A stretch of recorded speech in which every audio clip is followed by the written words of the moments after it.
la première chose que l'on va faire, on va chercher dans ces chutes des morceaux. On va mettre ensemble tous les morceaux avec des teintes à dominante claire. Et puis, d'un autre côté, on va prendre tous ceux qui ont une dominante foncée. Et voilà, on va avoir nos deux petits tas de chutes. Ensuite, on va découper des bandes de 5 cm.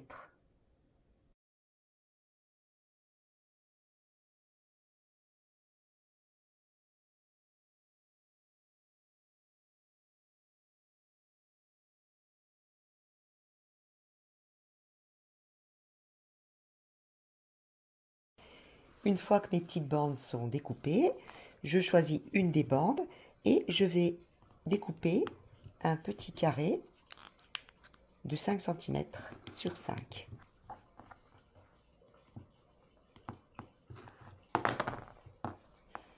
Le voilà. Et bien maintenant, on est parti pour la couture et la machine à coudre. Bon allez, c'est parti. On prend notre petit carré, on prend nos petites bandes. On va commencer par la bande foncée, n'importe laquelle. Allez, je la mets au bord et je vais piquer 1 cm.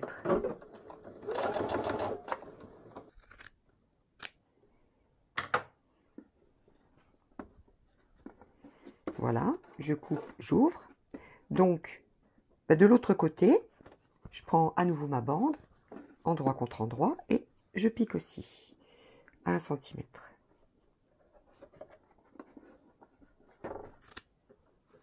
Je coupe. J'ouvre le tout. Maintenant, je vais prendre mes bandes les plus claires. Et je vais piquer le long, ici, endroit contre endroit, toujours 1 cm.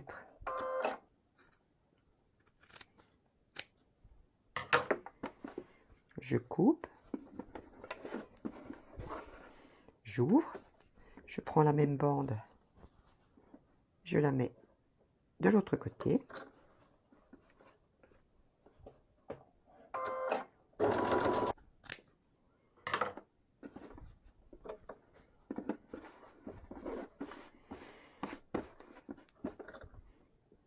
Maintenant, je vais prendre les bandes foncées.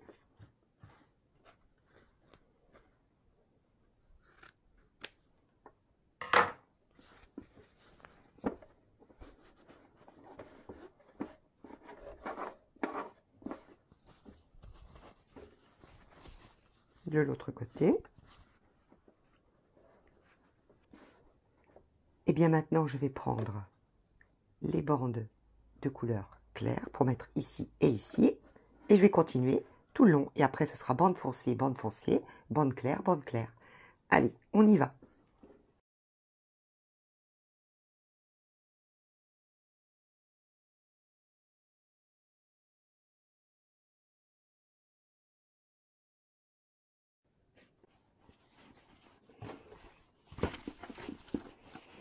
On continue ainsi et bien sûr, on fait attention de mettre toutes ces coutures en dessous dans le même sens. Et rien ne nous empêche, si on a des bandes trop petites, de les assembler ensemble.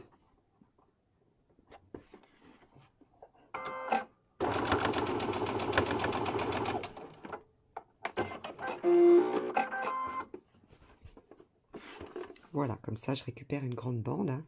Le but, c'est d'utiliser tous nos petits morceaux. Voici ce que l'on obtient. Moi, je me suis arrêtée quand j'ai eu 45 cm de chaque côté. Alors, l'avantage, c'est qu'on peut vraiment utiliser des petits bouts improbables. Par exemple, là, vous voyez, c'était un petit morceau de tissu pour Halloween.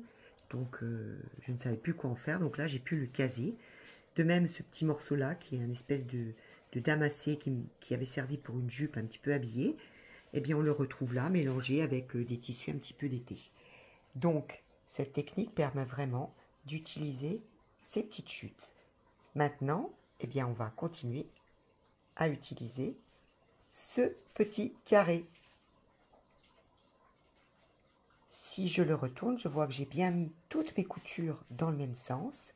Donc on va bien tout repasser. Une fois notre top réalisé, on va bien couper pour que les bords soient bien droits. Vous voyez que moi je le mets avec le petit rectangle là dans ce sens-là. Je trouve que c'est plus joli pour ce que je vais faire puisque je vais faire un sac. Mais on peut aussi faire un coussin avec, il n'y a pas de souci. Alors ensuite je vais découper le dos de mon sac. Donc un rectangle de la même taille. Donc ça c'est vous qui voyez quand vous aurez coupé un petit peu tous les bords. Je ne peux pas vous donner de mesure précise. Le mien faisait à peu près 45 sur 45, mais coupé, bon, ça faisait un petit peu moins. Et puis on va aussi prendre 2 morceaux de la même taille pour la doublure. Voilà. Mes 2 morceaux pour la doublure. Alors si vous regardez bien, moi je n'avais pas assez, donc j'ai fait une petite couture là pour avoir assez dans le même tissu, puisque j'essaye toujours de récupérer des morceaux pour les doublures.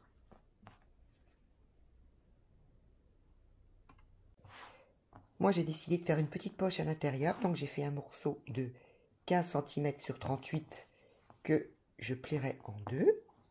Mais bon, on n'est pas obligé de faire la petite poche. Et puis pour les anses, 2 morceaux de 65 sur 10. On commence par faire la poche, on la plie en deux.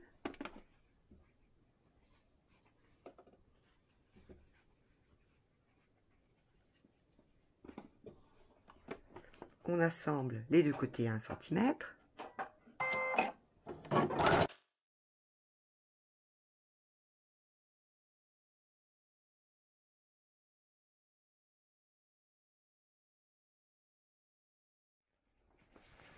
On retourne le tout.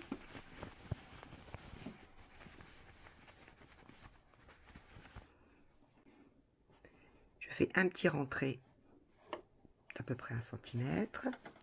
Je vais piquer le tout le plus près possible du bord. Voilà, et pour fignoler, je refais une piqûre à peu près à 1 cm, ce qui sera le haut de ma poche.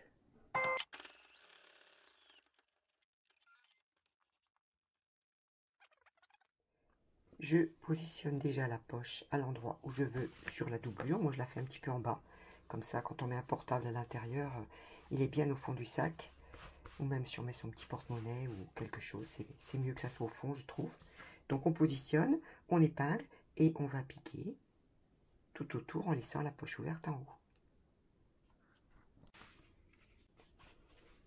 Pour faire les anses, comme d'habitude, on plie en deux.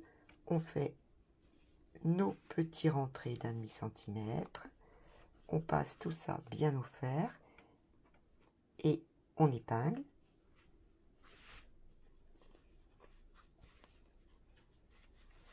Et on va piquer ici et ici en faisant une surpiqûre.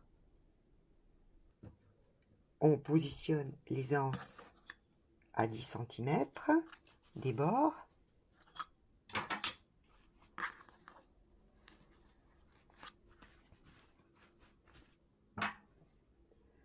On va recouvrir avec, bien sûr, notre doublure. Et on va piquer le tout. On fait pareil avec l'autre côté, c'est-à-dire le dos et l'autre morceau de la doublure. Voilà. On a assemblé l'autre morceau.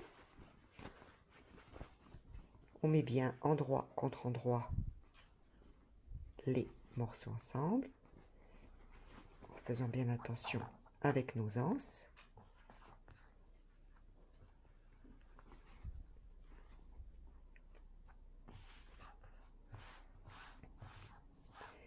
Et on va bien sûr piquer tout autour en laissant une ouverture d'une quinzaine de centimètres dans la doublure pour pouvoir tout retourner.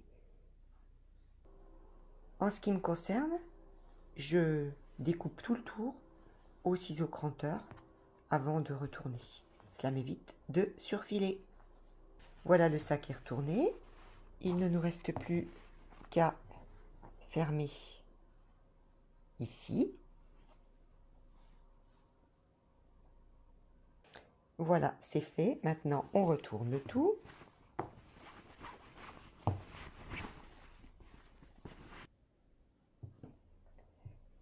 On va maintenant faire une surpiqûre tout le long pour bien maintenir la doublure et le sac.